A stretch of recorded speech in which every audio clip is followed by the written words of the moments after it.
and welcome to another episode of the Dietitian Stable. Today we're doing things a bit differently. We're on Zoom and we have Danielle Batiste with us today. Hi Danielle, nice to meet you. Hi, and thanks. Thanks for having me here. Well, Danielle, you tell us a bit about what you do. I know you're an advocate for diabetes and just like how you got started in that. Yes, I'm a advocate for diabetes. I love educating other diabetics on this disease, especially when I became diagnosed. Want to give them as much information as I can and be as much transparency as I can about this disease. So that's where my heart, my passion, and my love is. And how did you get started in that?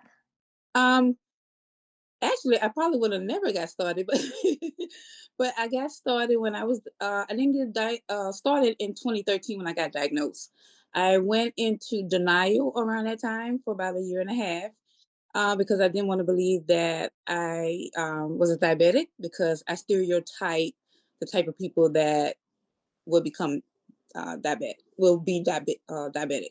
Um, and I wasn't one of those. So I didn't believe it, didn't want to believe my doctor, came home and tucked away the information in the back of my head, put the sensor, well, the prick away. I just did not want to believe that. That's just not, wasn't me. So continued to eat and kept the same lifestyle that I had, which for me was basically still eating fried food and junk. I'm a Louisiana girl, so you already know what type of food that we ate. So, and I still wanted to have all of that. So, when I got my first symptom, which was hypoglycemia, I was like, this is real. So that's when everything clicked. That's when the fight started. And that's when my girlfriend, still lives across the street to this day, Jenny, started walking with me. And that's when I lost weight. I lost a good bit of weight. And when I went back to the doctor, my A1C was down to 4. I got caught at 8.6. So by the time I went back in those 3 months, I was down to 4. So she was like, "You're not even a diabetic anymore." But I still had the disease. My pancreas was compromised. And I kind of felt like, okay, I did all this work for what? Nothing, because I still wasn't understanding what diabetes was. Nobody really was like, okay, let's sit down, let's talk about this. Da, da, da, da. You don't get that when you're diagnosed. Mhm. So that's how I feel. There's a lot of diabetics out there that's new, like I was, new to the game, didn't know, you just told you that you have diabetes and bye. So Yeah. I went from there, not really immediately getting into where I'm at now with diabetes made better, but eventually I got there and I still didn't do too much with it. I still was dipping and dabbing in it around 20, what was it? Close to 2019 or something, somewhere around it, around there. So, and eventually getting to where I am right now. A lot of research was done on my own. Still asking a little bit questions here and there, but a lot of the research was done on my own, and a lot of the things that I'm doing now it comes from my own transparency, my own things that happened to me. I don't have a problem, saying because I want another diabetic to feel that if they if it happens to me, it may or may not happen to you because diabetes is to me is like different with everybody. So, but if it happens to one diabetic, they can say, I heard Danielle on, the dietitian table say, she had the shaking of the hands, her mouth was dry, she just kept going back and forth to the bathroom when she first got caught, when she was told she was pre-diabetic. So, just anything that I say, anything I do, if it helps somebody, I did my job. Yes, I agree. And And I'm really sorry to hear that you had to do everything on your own and, look for answers on your own and advocate for yourself and Mhm. doing all of that. Yeah. Yeah. And the only thing and I must say, I downed myself for was when I was told I was pre-diabetic, and I wasn't told just one time. I didn't research it. And I'm always researching stuff, but I didn't research pre-diabetes. And I felt that if I had, I probably wouldn't be sitting here today.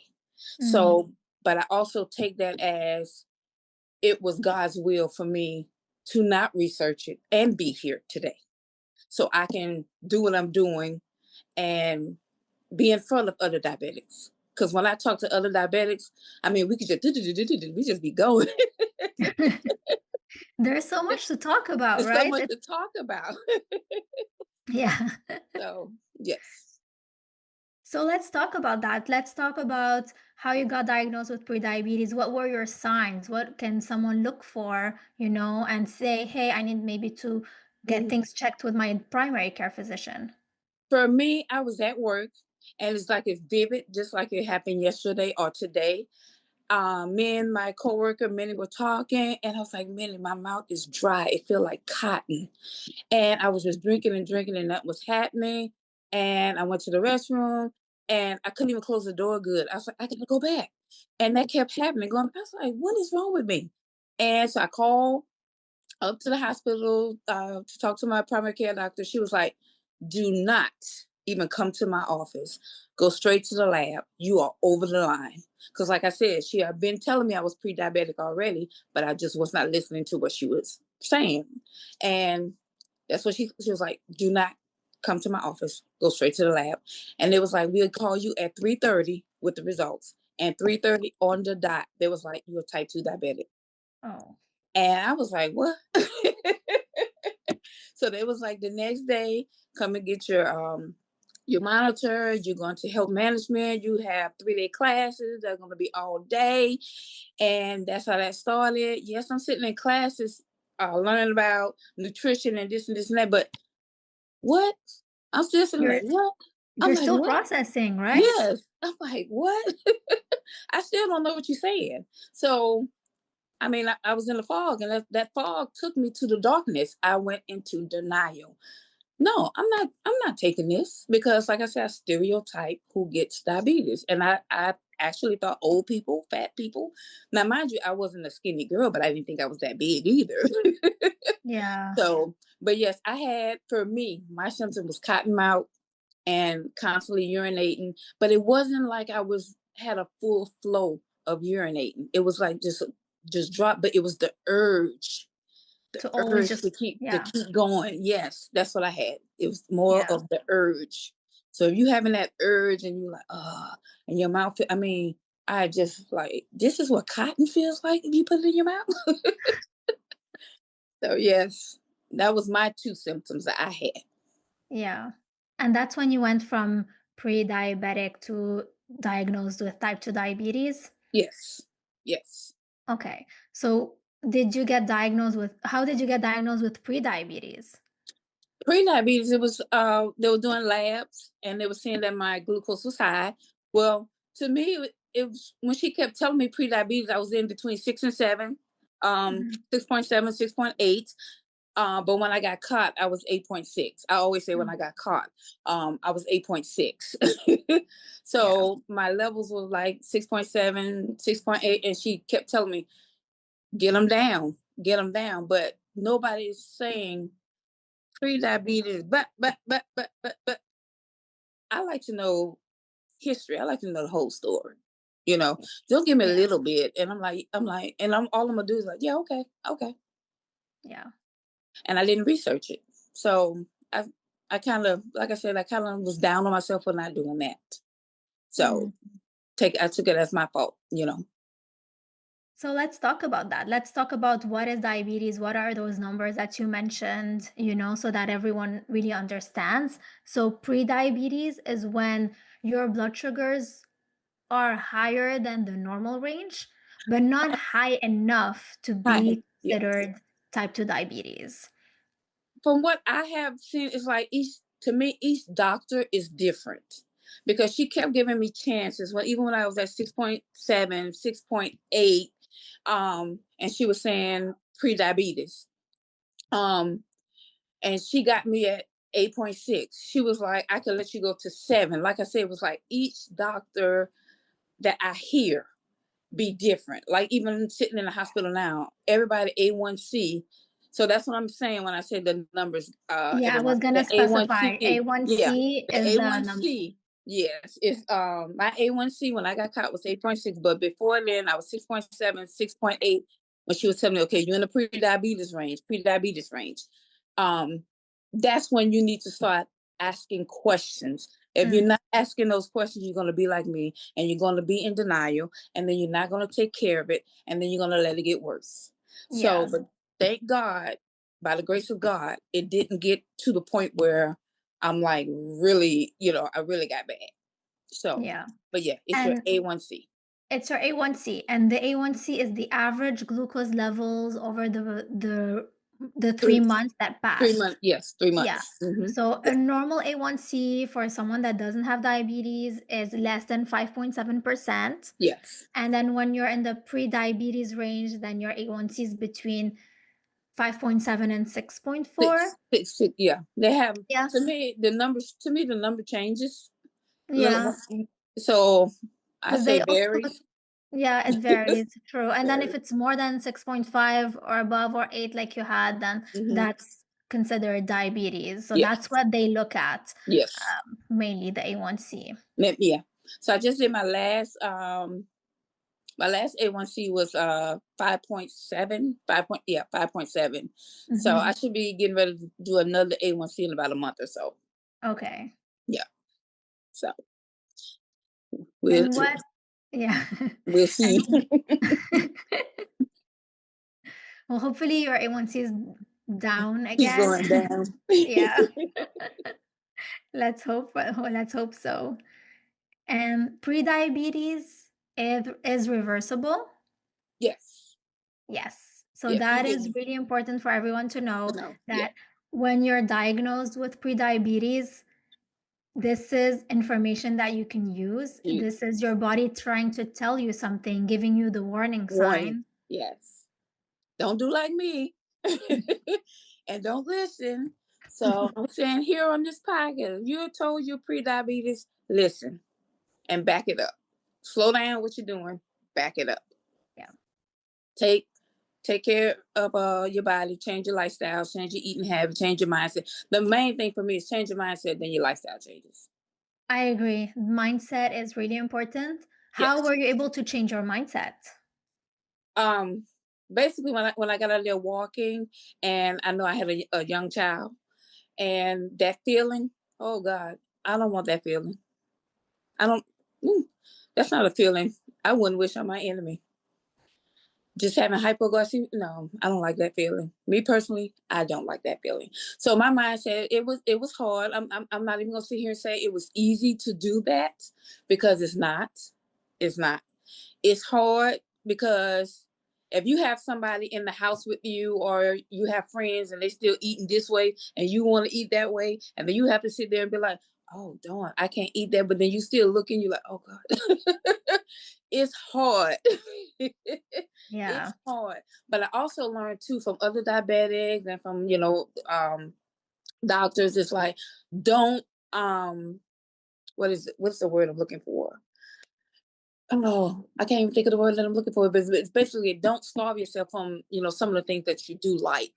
Because you can still eat it, but you can eat it in moderation and don't eat it, say like a whole month or a whole week. But Yes. yeah, definitely. So, but yeah, mindset. I'm not gonna say that it was easy. I'm not gonna sit here and say that it was easy. No, it's not.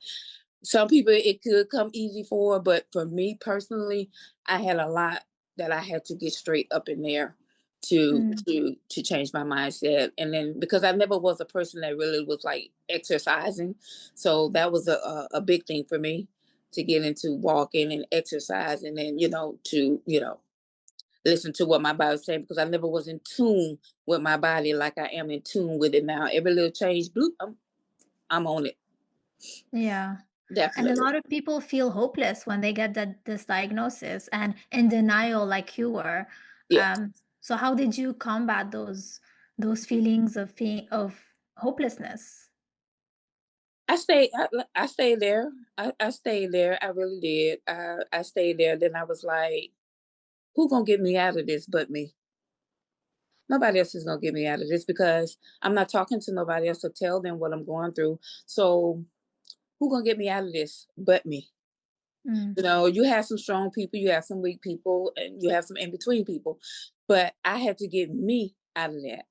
And I was still taking care of my son. He was around 13, 14. 15 around that time, still in school. I had to make myself get up and do things that, I probably, if I had stayed in bed, who knows where I would be at today. But I had to change.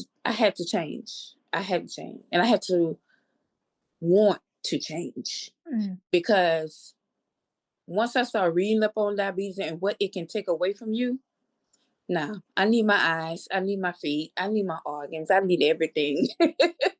I was like, I need all of that, and it's a struggle every day for us diabetics because we got to make sure, you know. I like to see, I have to just. I mean, it's there, it's in my mind all the time, every day. I gotta yeah. make sure I get this, I get this, and I'm not even going to fib about it. Some days I'm like, shoot, I want to eat this. I'm this one day I'm not gonna be a diabetic because I want to have that. I want to feel normal Mm, sometimes. You have to have for me, I have to have a day where or half a day or whatever, I want to be normal. mm, And that's how I get by. That's how I make it easier for me because I want to be normal. And once I have that normal, I'm good. I got my yeah. normal in. I'm good. I can conquer the rest of it. I Yeah. can do it. So, if you're listening, whoever, if you want to have a normal day, have a normal day. Or have a normal half a day, however you want to do it. But Yeah. don't have a normal week. I'm not saying have a normal week. I'm not saying have a normal month. you know, but do what makes you feel good, what brings you back to you, Yeah. and makes you just feel like now I can go on and conquer the rest of of this, because Mm, if your numbers don't look right one day, that's not a fail. That's not a fail. So don't take that as a fail. That's just a get up and do it the next day and my numbers look good. Brush it off. yeah. So that's why I said I'm more so I want to be that type of person that where I'm in your head, I'm your mindset person. I don't want to talk to you about carbohydrates and food and this and this and that. No, because I got to get your mindset right first before I can get you into lifestyle and I can get you into this. I'll leave that to the other experts. For sure. And I feel like also from a professional experience, having this community, having hmm someone to talk to, having someone to Yes, support you, like your friend who is walking with you every day, yes, someone who you can keep you on track, keep you motivated, and help you through to go true. through that Yeah, every single day. yes, Yeah, yes. because you don't want this normal day or this, normal half day to turn into months and then, hmm and then completely um, stop caring about your diabetes and have Right, your numbers high and, right. yeah. Is exactly. And then another thing I do, like when I have my labs, um, because I know some of us we can get our labs results before the doctor actually see them. I have learned to read my own labs before I go to the doctor. So by the time I have my appointment, I'm like, oh, I'm spitting off already. She was like, well, did you really need to come and see me? I'm like, no, but I still want to come because blah blah blah blah blah. And they always like I always, like I work in the hospital. I'm an MSA, and I see other diabetics, and we get to talk. And I was like, just make sure that if you can't remember, sometimes like I can't, I write down my questions that I want to know. Anything that's different with my body, I make sure I tell them because you have to give them a full picture in order for them to diagnose you and to help you with what you need.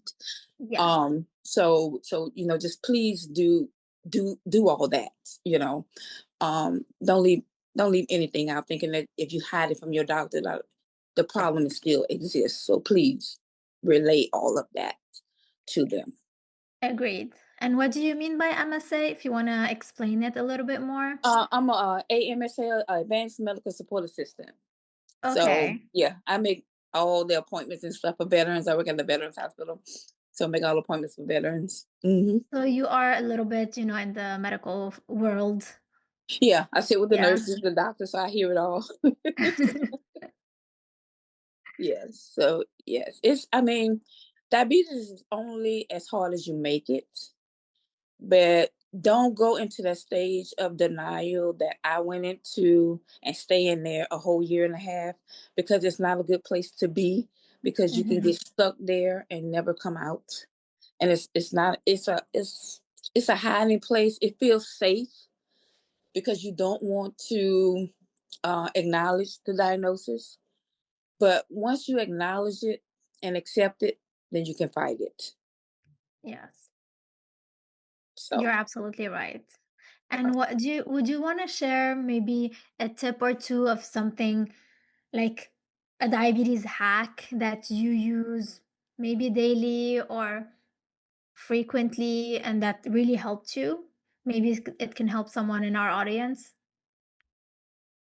let me see. Let me look. Let me think what helps me. Um, well, basically, I know one thing that I like to do a lot is I drink lots of water, lots of water. That helps me with flushing out a lot of that sugar out, or anything that I've had. Also, it's just I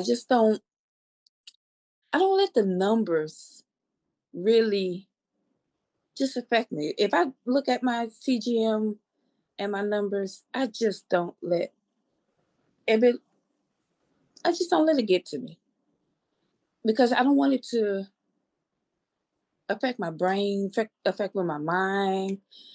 I I try to stay happy, have humor, and just go about my day, Yes. and just take whatever diabetes throw at me and deal with it then. Yes. And again, the CGM, the continuous glucose Hmm. monitoring, and any information that you get from your labs is information that you can use Hmm. to improve or to change something in your Hmm. lifestyle. So you use it as information and not something Right, that is a judgment. Yeah, you're right, right. right. Because we just had an issue. Um, I was hospitalized November 10th because of the CGM. It Oh, was giving me a false reading. I was coming out of Home Depot, and I heard it going off. So it was at 69 because I got it to go off at under 70, I think it is. But it kept going, so I had a glucose tablet. Now that's one hack I would like to share with them as well. I have glucose tablets all over my house. Every place I sit is glucose tablets. Um, so I was coming out and also in the car. So make sure you have them in the car. I had a pop one, but it still was going down. So right there, I was like, forget the 15-15 rule. I'm sorry, but I popped another one. I was like, I have never been in the 50s and going and steadily going down. I was like, oh, so a little anxiety start creeping. So I was like, okay. I said, if I sit here, I can't crash. I can't drive. One, I can't drive and crash. But then I can't sit here and crash and nobody knows I'm in the car. So I drove, and I was already panicky by then because my I God. was You numbers drove? just I drove, and numbers was but the thing was, you have the little angel here and the devil here. The angel was like, your body is not responding to the CGM. And I'm like, you're right. I'm like, my body, it's not responding. But I'm like, the CGM, the CGM, the CGM. So the CGM, the anxiety took over. And I'm just driving. I made it to a Walgreens.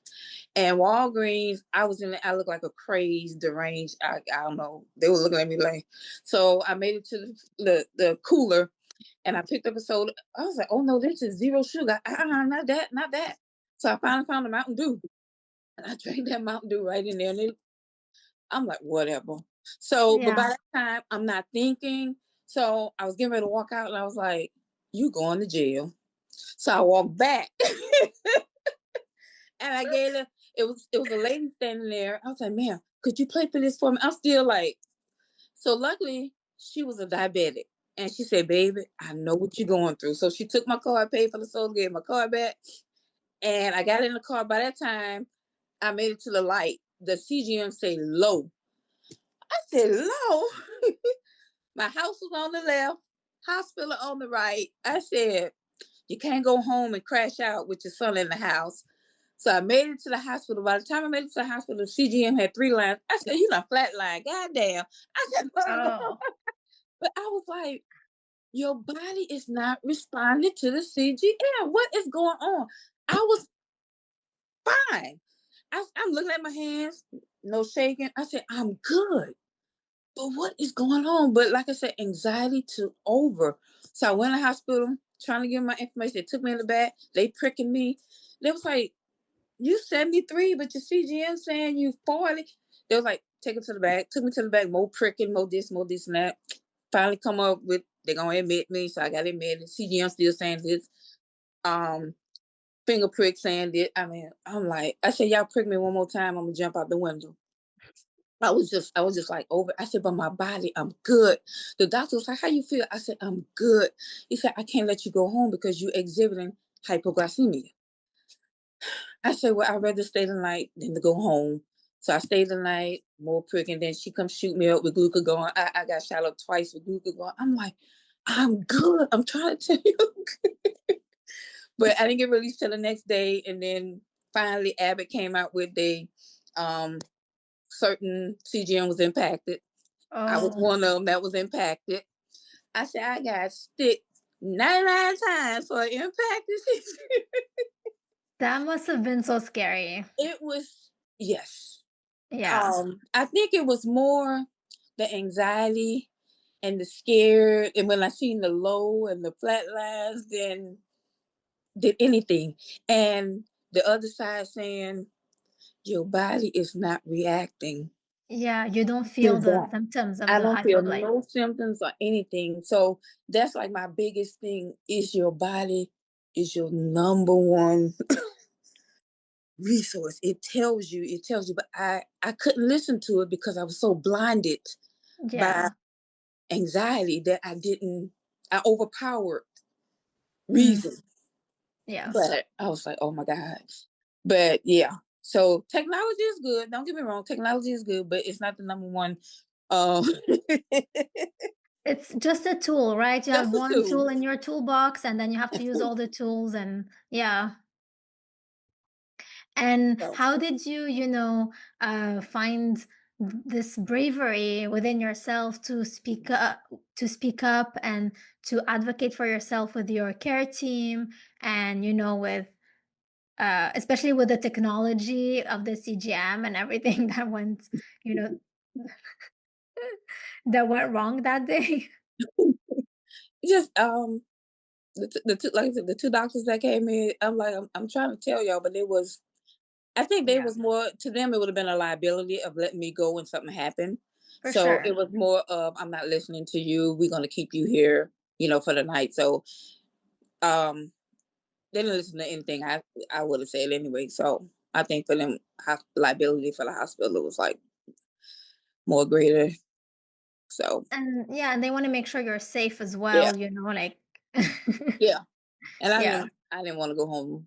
My son here, and I'm like, Yeah, I you need to make sure you're yeah. okay. I'm like, Yeah. yeah.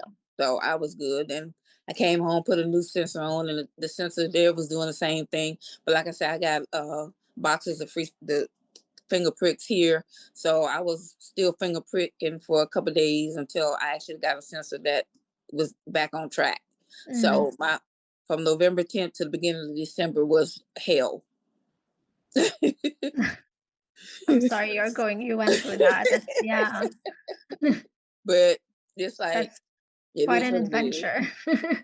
Yes, yes, yes, yes, yes. But I mean, it's it's an experience, but you go through it, you make it through, Yeah, you and you live learn through it. every day. I Yeah. feel like with pre-diabetes and diabetes, there's always a learning curve at first, and then you keep learning every day. Your body You listen to your body, and your body Listen, tells you what's working and what's not. right.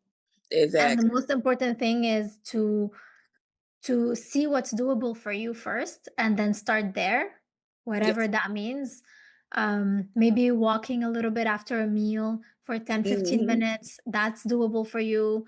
And then, and then work your way up the lifestyle changes and just do it step Hmm. by step.